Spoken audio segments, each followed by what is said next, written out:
আমার দেশে নবম শ্রেণীর বাচ্চাকে শেখানো হচ্ছে অন্তর্বাস। এটা কিরকম? একটা ট্রান্সজেন্ডার যে ছেলেটা ছেলে হয়ে জন্ম নেওয়ার পরেও তার কাছে মেয়ে হওয়ার ইচ্ছা জাগে, এরকম বাচ্চারা কি করবে? আমার দেশের এই কোমলমতি বাচ্চাদেরকে ধ্বংস করার পায়তারা চলছে। একটা জাতি ধ্বংস হতে হতে কি পরিমাণ ধ্বংস হতে পারে? শিক্ষাঙ্গনের দিকে তাকালে দেখা যায় একটা জাতিকে ধ্বংস করার জন্য আল্লাহ হাবিব বলছে কিয়ামতের আগে জ্ঞানকে উঠিয়ে নেওয়া হবে। আজকে আমার দেশে সেই জ্ঞান উঠিয়ে নেওয়া অপচেষ্টা প্রতিনিয়ত চলছে। প্রতিযোগিতা করে এখন জ্ঞান উঠিয়ে নেওয়ার চেষ্টা চলছে। আপনারা নিশ্চয়ই এগুলো নিউজে দেখেন। এই বিষয়গুলো বলা আমাদের ইমানি দায়িত্ব বলে আমি মনে করি। ইমানি দায়িত্ব বোধ থেকে এই বিষয়গুলো বলা আমি দায়িত্ব মনে করি। সে দায়িত্ব থেকে এই কথাগুলো যদি না বলি, কেমন যেন আমাদের বাচ্চাদেরকে আমরা ধরে রাখতে পারবো না। আজকে আপনি ইউরোপের দিকে তাকায় দেখেন, LGBTQ এই পুরো সংস্থা, যারা ট্রান্সজেন্ডার, লেসবিয়ান, গে, এই সমস্ত বিষয়কে যারা প্রোপাগান্ডা হিসেবে যারা ছড়িয়ে দিচ্ছে, আজকে সমস্ত মিডিয়া তাদের হয়ে কাজ করছে, বড় বড় এনজিও গুলো তাদের হয়ে কাজ করছে। সাধারণ ধর্মপ্রাণ মুসলমান আমরা প্রতিবাদ করলেও দেশের নবাব যাদেরকে বলে মনে করা হয়, তাদের অনেকেই টাকা খেয়ে আমার দেশের মুসলমানদেরকে, মুসলমানদের শিক্ষা ব্যবস্থাকে ধ্বংস করার জন্য অপতৎপরতা তারা লিপ্ত আছে। ঠিক কিনা বলে? বাচ্চাদেরকে শিখানোর জিনিস আর আপনি খুঁজে পান না। নবম শ্রেণীর বাচ্চারা উঠতি বয়সে এমনিতেই তাদেরকে কন্ট্রোল করা যায়।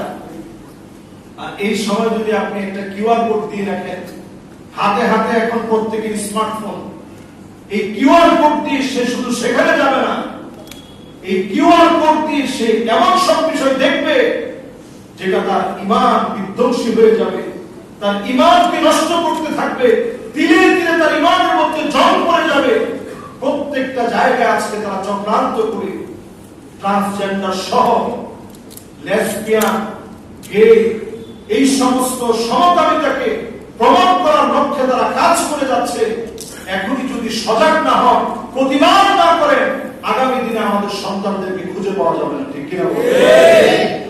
আপনি তাকায় দেখেন, 96% মুসলমানের দেশ তাজিকিস্তান, সেখানে হিজাবকে নিষিদ্ধ করা হয়েছে। এটা আমাদের দেশের মতো দেশ না।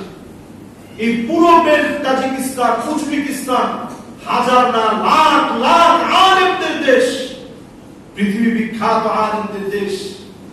ইমাম বুখারী আলাইহির রাহমাহ, ইমাম মাতুরিদি আলাইহির রাহমাহ, বুরহানুদ্দিন বারবানানি আলাইহির রাহমাহ, এরকম হাজারো আলেমদের কথা বলা যাবে। ইসমাইল কাফফার আশ-শাশি আলাইহির রাহমাহ, যারা লাখ লাখ না কোটি কোটি আলেমের উস্তাদ, এত বড় বড় আলেম যাদের প্রান্তে ঘুমিয়ে আছে, এত বড় বড় আলেম যে দেশগুলোকে ধন্য করেছে, ওই দেশগুলোর এখন বর্তমান অবস্থায় এই হিজাবকে নিষিদ্ধ করা হচ্ছে। 96% মুসলমানের দেশে হিজাব পরলে $700 জরিমানা গুনতে হবে। $700। একটা শিক্ষা ব্যবস্থা যদি ধ্বংস করে দেওয়া যায়, তাহলে পরিস্থিতি এরকম ভয়াবহ থেকে ভয়াবহ হতে পারে। এই ভয়াবহ পরিস্থিতি সৃষ্টি করার লক্ষ্যে এখন দেখবেন পরিকল্পিতভাবে শরীফা বাদ দেওয়ার পরে শরীফার গল্প বাদ দিয়েছে। এখন একবারে তো আর সব চোখে পড়া সম্ভব না। যাই দায়িত্বে আছে, যেই জায়গায় ত্রুটিপূর্ণ কোনো কিছু ধরা পড়বে, আমাদের দেশের প্রশাসনের দায়িত্ব এদের ব্যাপারে শুধুমাত্র এদেরকে বহিষ্কার করা নয়, আইনানুগ ব্যবস্থা এদের ব্যাপারে নেওয়া উচিত। ঠিক কিনা? শুধু ওএসডি দিয়ে এদেরকে আপনি সাময়িকভাবে বরখাস্ত করা নয়, বরং এদের ব্যাপারে আইনানুগ সিদ্ধান্ত নেওয়া উচিত। যারা আমাদের এই জাতির ভিতরে তমাম শাহওয়ানি ছোট্ট ছোট্ট বাচ্চার ভিতরে যৌন সুশ্রুতিকে যারা জাগ্রত করছে, শিক্ষা ব্যবস্থাকে যারা ধ্বংস করে দিচ্ছে, এদের ব্যাপারে সিদ্ধান্ত নেওয়া সময়ের দাবি। এটা কিন্তু গুটি কয়েক লোক যারা ঘাপটি মেরে বসে আছে, গুটি কয়েক লোক। খুব বেশি লোকেরা কিন্তু এই জাতীয় খারাপ দুষ্ট চিন্তা করে না। এই দুষ্ট বুদ্ধির লোকেরা খুব অল্প। এদের ব্যাপারে যদি আমরা প্রত্যেকটা মহলে প্রতিবাদ করি, হতে পারে এই প্রতিবাদের কারণে সেইভাবে শরীফ শরীফার গল্প সেইভাবে করে প্রতিবাদের মুখে অবাঞ্ছিত ঘোষণা হয়েছে। বাংলাদেশ থেকে যেইভাবে আমরা দেখেছি কোককে বয়কট করা হয়েছে, সেইভাবে আমরা দেখেছি বাংলাদেশে ডারউইনের তথ্য মানব তথ্যকে বয়কট করা হয়েছে। এই বিষয়ে যদি আমরা জাগ্রত হই, আমার শিক্ষা ব্যবস্থা আমি সাজাবো, আমার টাকার শিক্ষা ব্যবস্থা আমার কথায় সাজবে। ইসলামকে বিদ্যাঙ্গুলি রেখে যদি একটি অধ্যায় রচনা করা হয়, এটা মুসলমানের শিক্ষা ব্যবস্থা হতে পারে না। ঠিক কিনা?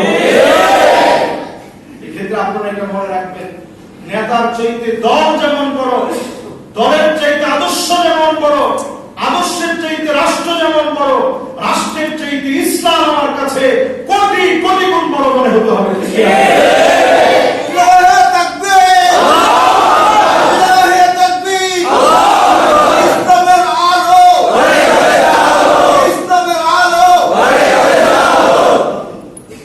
প্রত্যেকটা মুমিনের হৃদয়ে এই বিষয়গুলো কষ্ট লাগে।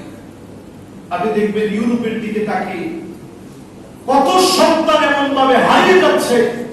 একজন বাবার সামনে একটা সন্তানকে আনা হয়েছে, যে সন্তান তার জেন্ডার পরিবর্তন করেছে, যে সন্তান ছেলে থেকে মেয়ে হয়ে গেছে, যেখানে বাপ যে দেশে সন্তানকে কিছুই বলতে পারে না, ওই দেশের ভিতরে এমন সন্তানকে দেখে বাপ হাও হাও করে কেঁদে ফেলেছে।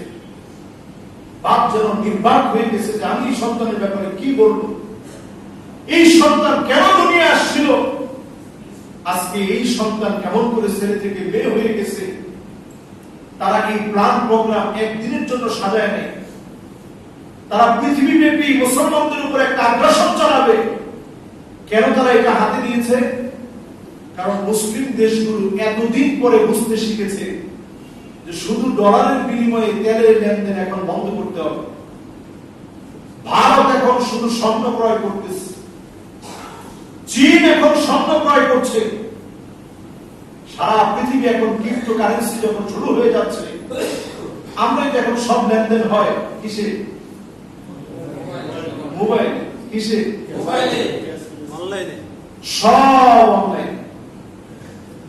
এবং আমরা এখন বলি ক্যাশে দরকার নেই ভাই, বিকাশে। ক্যাশে দরকার নেই, কিসে দেন? সবাই যখন আমরা দাবি করছি এইদিকে, সময়টা ভয়াবহতার দিকে যাচ্ছে। ঠিক এই সময় এসে এই কথাগুলো বললে আপনাদের কাছে কঠিন মনে হবে। আপনারা মনে করবেন যে বলে কি হুজুর। এই বর্তমান সময়ে যখন রাশিয়া ইউক্রেনের যুদ্ধ চলছে, এই সময়ে এসে সৌদি আরব এই চুক্তি দীর্ঘদিন ধরে চলতেছিল, ডলার দিবে, তেল দিবে, তাদের ব্যাংকে টাকা জমে থাকবে। আমাদের এখানে মজুদ আছে, বিশ্ব ব্যাংকে টাকা মজুদ আছে, অর্ধেক দিবে অথবা 3/1 দিবে, বেশিটা থেকে যাবে। এই লেনদেন এতদিন পরে আরবের মোড়লদের মাথায় ঢুকছে, এই কাগজ নিয়ে আল্লাহর দেওয়া সম্পদ কেমন করে ধ্বংস করে দিচ্ছি।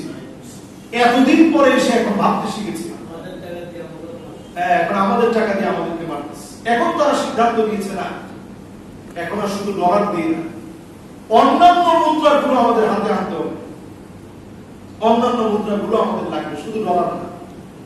ডলার দিয়ে কিছুদিন পরে একটা মুদ্রাস্ফীতি তৈরি করা হয়, একটা দেশকে তৈরি দেওয়া হয়, এই সুযোগ আর দেওয়া যাবে না। এখন মোটামুটি তারা জাগ্রত হচ্ছে।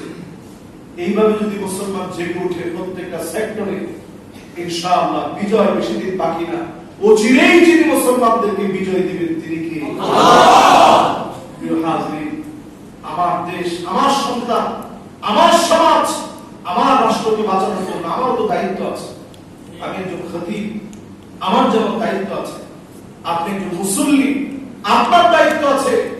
এই সন্তানের জন্য একটা সময় মা বাপ কাঁদবে, শুধু দুনিয়ার জীবনে কাঁদে না, আখিরাতেও কাঁদবে। আল্লাহ আদালতে কেঁদে কেঁদে বলবে, والذين آمنوا واتبعتهم ذريتهم بإيمان الله কোথায় আমার ছেলে, কোথায় আমার মেয়ে? আল্লাহ এত এত মানুষের ভিতরে তো এদেরকে দেখতেছি। আলহাকনা বিহিম যুররিয়াতাহুম, আল্লাহ বললেন তার পরিবারকে একটু মিলিয়ে দাও, ছেলেটারে নিয়ে আসো, মেয়েটারে নিয়ে আসো। ছেলে মেয়েকে সেদিন বাপের সঙ্গে নিয়ে আসা হবে, ফেল ফেল করে তাকায় দেখবে ছেলের গায়ে জাহান্নামের পোশাক পরা আছে। আজকে যেই সন্তানকে আপনি ট্রান্সজেন্ডার হতে সহযোগিতা করলেন, ছোটবেলা থেকে মেয়ে, তারপরে আপনি প্যান্ট শার্ট পরালেন, ছোটবেলা থেকে দিনের বেলা কোনো পোশাক পরার নেই, আপনি কেমন যেন ট্রান্সজেন্ডারকে সমর্থন করলেন। কিয়ামতের দিন আল্লাহ রাব্বুল আলামিন কিছু মানুষের দিকে তাকাবেন না, কথা তো বলবেন না, মালিক রাগান্বিত থাকবেন, দয়া দেখাবেন না। এটা কারা? এদের মধ্যে এক শ্রেণীর মানুষ হবে তারা, যে সমস্ত মহিলারা আল-মুতাশাব্বিহাত বির-রিজাল, পুরুষের মতো পোশাক পরবে, আবার ওই পুরুষগুলা যারা নারীদের মতো পোশাক পরবে। পুরুষ নারীর মতো পোশাক পরা, নারী পুরুষের মতো পোশাক পরা আল্লাহ রাগান্বিত হওয়ার কারণ। আল্লাহ তাআলা সৃষ্টিগতভাবে যাকে যেভাবে সৃষ্টি করেছেন তার পোশাকে কিছু সৌন্দর্য আল্লাহ তাআলা দিয়েছেন।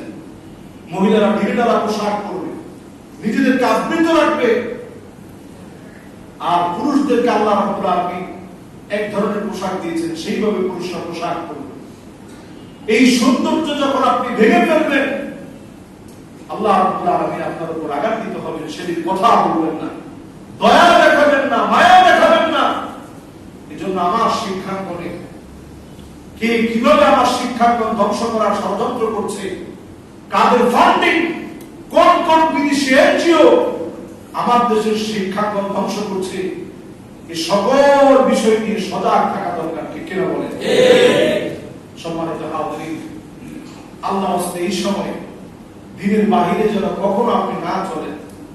5 ওয়াক্ত নামাজকে সব সময় সঙ্গী বানিয়ে নিয়ে নিজের আখলাকের মধ্যে পরিবর্তন আনেন। সন্তানদেরকে নিয়ে মাঝে মাঝে একটু বসার চেষ্টা করেন, সবার সামনে লজ্জা না দিয়ে একাগ্রে আপনার রুমে ডেকে নিয়ে বাচ্চার মাথায় হাত বুলিয়ে আদর করে নসিহত করেন। লোকমান আলাইহিস সালাতু ওয়াস সালাম যে নসিহতগুলো করেছিলেন, সূরা লোকমান থেকে পড়ে নেবেন নসিহত কিভাবে করতে হয়। ইয়া বুনাইয়া লা তুশরিক বিল্লাহ ইন্নাশ শিরকা লাযুলমুন আযীম। ও আমার প্রিয় বৎস, তুমি শিরক করো না, শিরক হচ্ছে সবচেয়ে বড় জুলম।